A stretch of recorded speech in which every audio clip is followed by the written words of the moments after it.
Hey friends, your final daily dub of the week. It's Saturday, and I'm in the toy room, which is wonderful.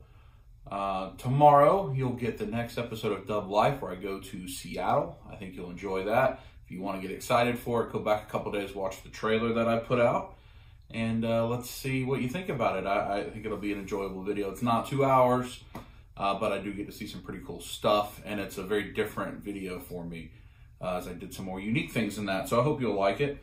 I'm going to cover 3 questions today. First from Chocobo Sage, how did I get my nickname, the nickname Big Dub? And that's not as like a clearly defined story as some others.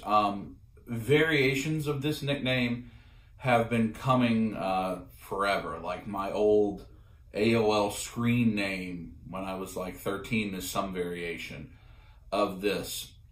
But ultimately it came being a part of football teams, and there would be myself with the last name that starts with a W. That's where the dub comes from. And then there'd be other people on our team whose last name also started with a W. You know, no matter what role I had on team, whether I was a player, whether I was helping with the team, whatever the case may be. And usually I'm the biggest guy around. And so the W became Dub and Big Dub. And there'd be sometimes Big Dub and Little Dub, or Old Dub, or Young Dub, or depending on the environment. So some variation of that has been around for, pretty much since I started playing football. So that's where Big Dub comes from. Thanks for the question. From MJR1974, whatever happened to my crash drone? If you'll go back, this has now been 4th of July. Look around the 4th of July, a couple days after. Myself and Steve, who you've seen on the sofa right here, jump out seductively on last week's Dub Life. We were flying the drone for 4th of July in the fireworks and crashed it. That's what happened.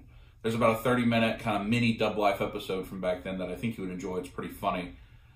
So we did retrieve it. We got it out of a tree using an apparatus after many failed attempts.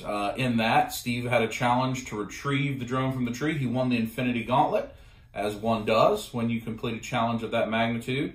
And so the drone that I actually have 2 drones. I have a DJI Spark, the smaller one that I fly when I'm flying underneath things or not very far away. And then I have the DJI Mavic Pro. That's the one that crashed. And it is still the one I'm using. I never even had to send it to get serviced, even though I have insurance on it.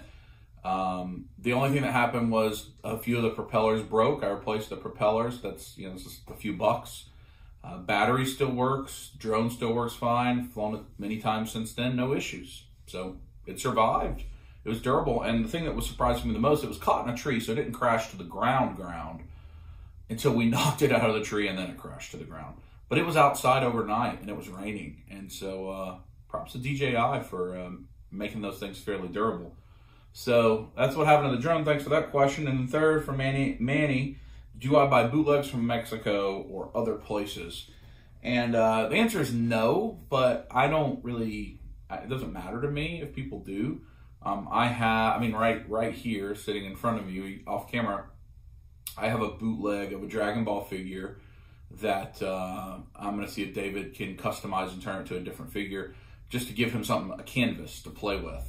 I don't want to buy a full SH Figuarts, and we're not sure what we can do with it. So I'll buy bootlegs for that reason, to see if we can customize. And then if it goes well, then maybe we'll get the full figure and work on that.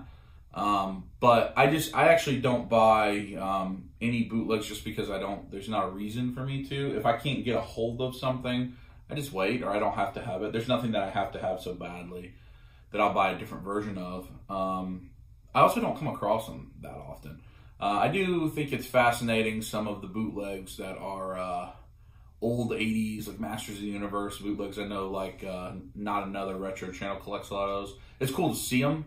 I saw some interesting Ninja Turtles bootlegs on the video you're going to see tomorrow in Seattle, but just not a part of my collection, but just for no reason other than they're not.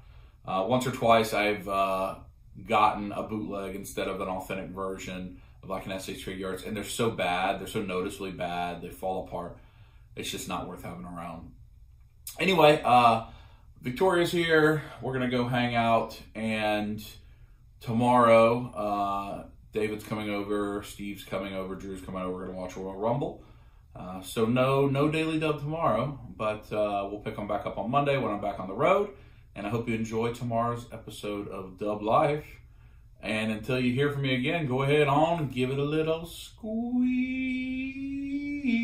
Squeeze it!